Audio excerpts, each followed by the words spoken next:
The Tercios were elite infantry units of the Spanish army during the rule of the Habsburg dynasty 1516 to 1700.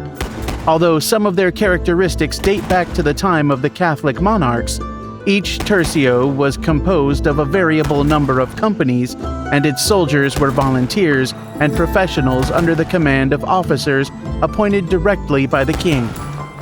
A significant innovation of the tercios compared to medieval warfare was that a good portion of the soldiers did not disband after a campaign, which made them a highly experienced and cohesive force, especially the veterans, known as soldados viejos, old soldiers.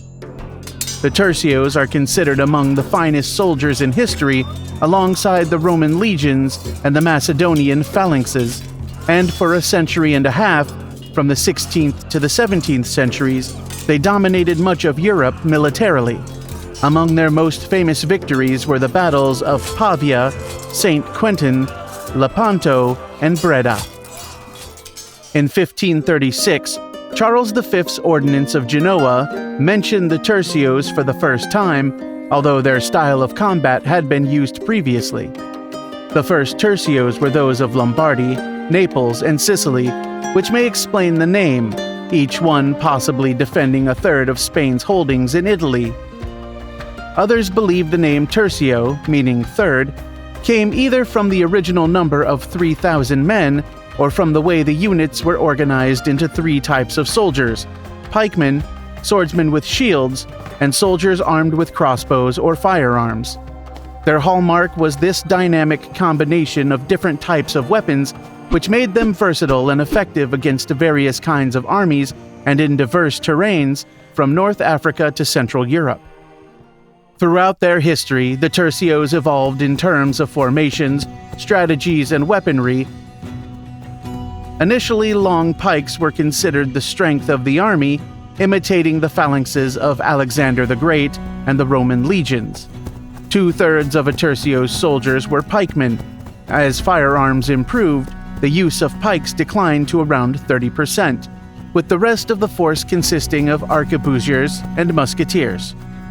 Let's now look at the day-to-day life of a soldier in the Spanish tercios. Meet Alonso de Medina del Rio Seco, who wants to join the tercios. Entry was voluntary, and the requirements were simple. One could not be under 20 or elderly, could not hold religious office, have contagious diseases, or be mutilated. Sometimes these requirements were relaxed, as shown by the fact that Miguel de Cervantes remained in the tercios after losing his hand in the Battle of Lepanto. Upon enlistment, Alonso receives no uniform and must fight half-naked and barefoot until he earns his first pay. Then he upgrades his wardrobe in line with tercios fashion, which favored brightly colored outfits, feathered hats, and damascended weapons. Their arrogance and flamboyance were well known. Over time, attempts were made to address these initial shortages by supplying soldiers with basic clothing and footwear in advance of their wages. To become a veteran, Alonso will need to fight many battles. He is assigned to a tercio and begins his campaign. Not all his time will be spent fighting. Much of his service involves marching without engaging in combat. Marches were typically done in formation, with most pikemen at the front and all troops marching in step, often aided by the beat of a drum. Behind the tercio came a multitude of pack animals and carts carrying the baggage train, which included soldiers' families and a whole host of merchants, blacksmiths, chaplains, armorers, cobblers, barber surgeons, tailors, musicians, and camp followers. These services had to be financed by the tercios themselves. While in territories belonging to the king, local towns were obligated to host the troops. Civilians had to provide soldiers with lodging, as well as firewood, water, salt, oil to lubricate weapons and light lamps, and vinegar to kill lice and treat wounds. Villagers were generally welcoming to the tercios and offered extra hospitality. However, in this town, another company recently passed through, so the locals are disgruntled and their pantries nearly empty. They demand money in exchange for food. Alonso finally arrives at his first destination. The troops must now garrison a fortress. During this task, the Tercios live communally with 8 to 10 soldiers sharing a room or chamber, the rent of which they pay equally. This camaraderie fostered unity among soldiers and was one reason for the Tercios' strength. This sense of brotherhood extended to senior officers, who often shared quarters with common soldiers as a sign of humility and solidarity. Since the corps was voluntary, recruitment often happened by word of mouth. In fact, Alonso joined based on the advice of his own brother, who spoke for the Tercios as a way to earn an honest living, serving the king without giving up some of life's pleasures. Married soldiers posed more challenges than bachelors, as neither wages nor campaigns were designed to support families. It would also have been too expensive to care for the widows of all fallen soldiers.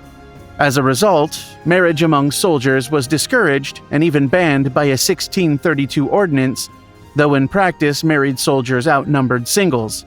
Wives and children often followed the army on campaign. Alonso is not yet married, but the army has something in mind for him. A group of prostitutes is allowed to accompany the troops, which keeps the men content and reduces the likelihood of marriage. This was common practice in warfare since at least Roman times, when Scipio expelled prostitutes from the Roman camp besieging Numantia to prevent distractions. The 16th century writer Sancho Londonio wrote that, "It is better that there be no married men, but it must be allowed, to avoid greater inconveniences, that there be 8 women for every 100 men, and that these women be shared among all." Pierre de Brantôme reported that during the Duke of Alba's march to Flanders, there were 400 courtesans on horseback, beautiful and brave as princesses, and 800 on foot. Homosexual relations were forbidden in the Spanish army, as in all Christian countries, and some Inquisition trials for sodomy are known. The punishment was death by burning at the stake.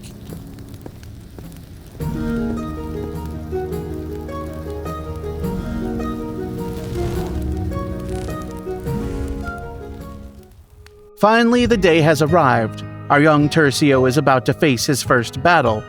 The armies are in position. The Tercios used various formations: quadro de gente, quadro de torreno, grand front, extended line, wedge, diamond, or snail shell.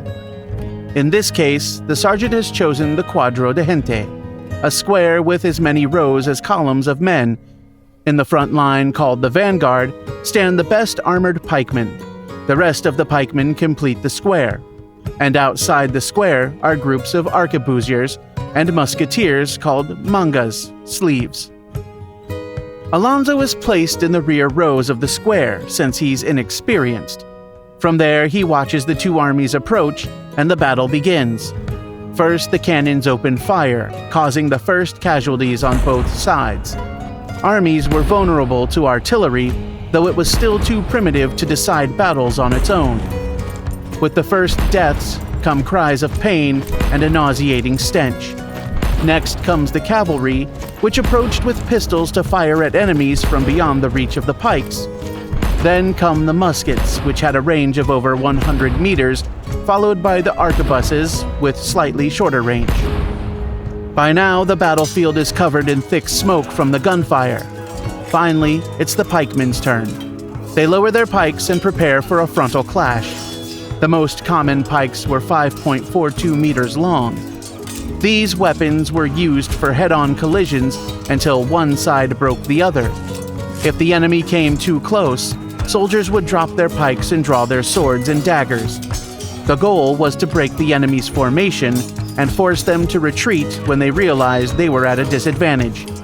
Most casualties occurred during the retreat than during the actual fighting. Fortunately for Alonso, his army wins the battle without his direct involvement.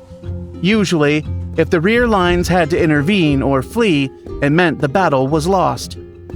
Had he been wounded in the field, he likely would have died, since medicine was not advanced enough for seriously injured soldiers to survive evacuation to a hospital. Alonso lives to see another day and another battle. The end of the Tercios is generally placed around the year 1700, when a new dynasty ascended to the Spanish throne. The Habsburgs were replaced by the French-origin Bourbons. The first Bourbon, Philip V, reorganized the army following the French model, with the regiment as the fundamental unit. At that point, the tactics used by the Tercios were already considered outdated. Their decline is often said to have begun with the Battle of Rocroi in 1643. That's all for today, but don't worry, we're just getting started.